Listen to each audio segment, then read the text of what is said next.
Bismarck Rewane, the CEO at Financial Derivatives Company and Channels Television Economic Counselor. Thank you very much, Mr. Rewane. It's good to have you on the program. Thank you, Bosen.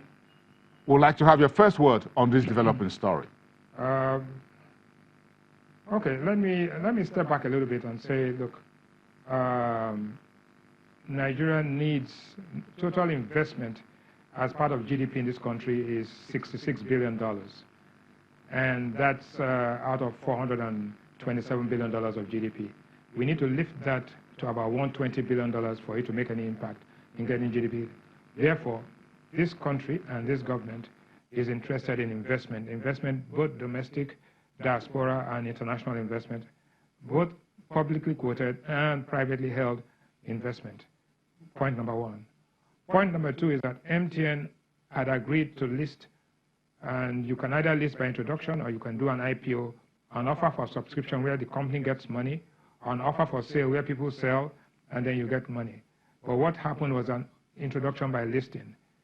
In other words, a price was approved, and that price was actually arrived at by using an over-the-counter price because it was being traded privately and discounted for the potential losses as a result of litigation if the Attorney General's case was to come to fruition.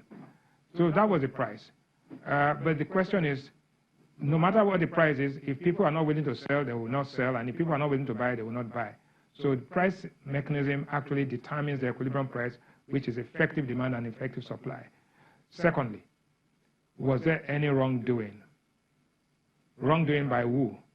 So thirdly, the company, MTN, was not a party. I mean, in any case, their shares were being traded, but they do not benefit. Even if you buy the shares, you are buying from a shareholder, you are not buying from MTN itself as a company in Nigeria. Now, the free float rules, as you stated in your presentation, needed 40 billion, they had 90 billion or something of that nature available. So the free float rules were not violated. The price was determined by the over-counter price, discounted for the possible losses due to Attorney General litigation. And thirdly, it was an introduction by listing, so it doesn't really matter. Now, what kind of wrongdoings do you see in such a situation? We have what they call the pump and dump rule. So where you pump the shares up to a price and then they dump them and people lose money. That is why the Securities and Exchange Commission has also issued a statement. The Nigerian Stock Exchange is a self-regulated organization. All of these people are there to encourage listing. Now, let us look at what we have. Before the MTN listing, the negative return, the Nigerian Stock Exchange reported a negative year-to-date return, or 52-week return of minus 10%. Ever since the listing, the stock market has gained it at 1.81% until the negative thing on, even after the negative performance on Friday, we are still 1.81 ahead. The total market capitalization as a percentage of GDP in Nigeria is 10%. Total market capitalization of this Johannesburg Stock Exchange as a percentage of GDP is 351%.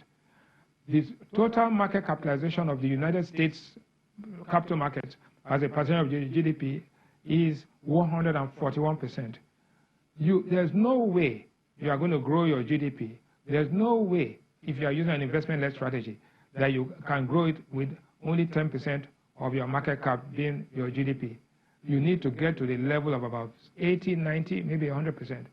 Therefore, the stock market has to increase its market capitalization tenfold before it becomes even noticeable, before you move the needle.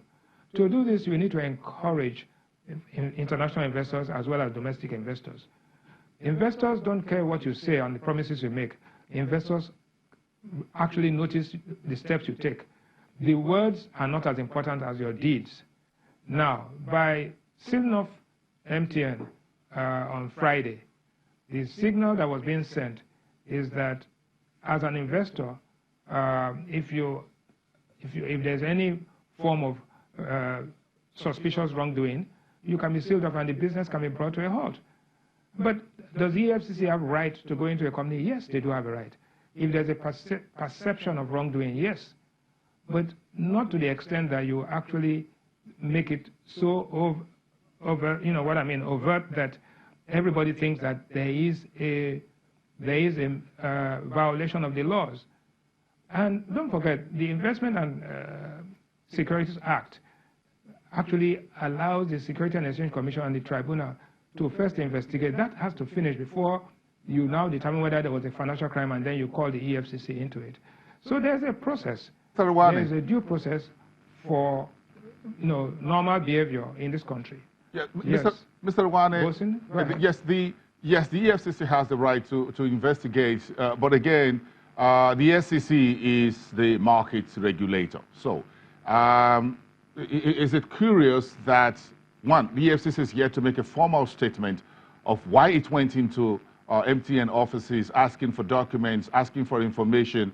The agency itself is yet to make a statement since Friday to this morning, at least as we speak. We're live on air, we don't have that statement yet. And of course, sources within the SEC itself says, look, we're not aware that EFCC was going in there. We don't know what they were looking for, but we're doing our own investigation based on what is already in public domain as far as MTN was concerned. Yes, it is true that EFCC does not owe anybody any responsibility to explain what it's doing, but must not be seen to behave in a manner which puts it at cross purposes with the law. There is a law. There is an Investment and Securities Act. There is the Security and Exchange Commission. There are laid down processes. If there's a violation of an infraction of Securities and Investment Act, it is the Security and Exchange Commission who would go through this. And then if they find out there are any criminal activity, they will then invite the EFCC to come and investigate. In any case, the Director General of the Security and Exchange Commission is on the board of the EFCC. So you can see there's a lack of coordination. And agencies in Nigeria must not behave in a manner as if to give the impression that this is a shakedown.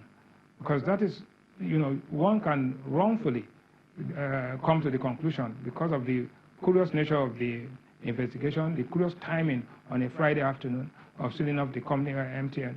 It's actually going to deter other investors, other companies from listing. And people, as a matter of fact, in the last 12 companies, I think, have delisted. 5 companies have delisted in the last 12 months, while only 2 companies have listed. That is Notoria and MTN. By MTN listing, our stock market capitalization has increased to almost 13 trillion naira. And that itself is significant. It's about 10% of market capitalization.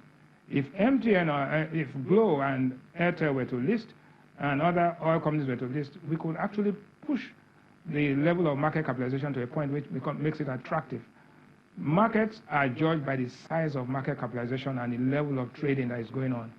If we do things that will scare people, right, then we are actually cutting our noses to spite our faces. It doesn't make sense. I think there should be coordination. The DG of the SEC is on the board of EFCC. The EFCC has a right to go into companies if they perceive that there's wrongdoing. But that wrongdoing has to be reported, not just by headlines and newspaper headlines, which have no basis for any suspicion at all. Mr. Rewane, thank you so much for raising the curtain on this very big developing story this morning, starting off the current Business and Markets Week. Thank you so much for coming through to our studios. It's an executive time. We appreciate this very much. Bismarck Rewane, the CEO at Financial Derivatives Company and Channel Television Economic Consultant.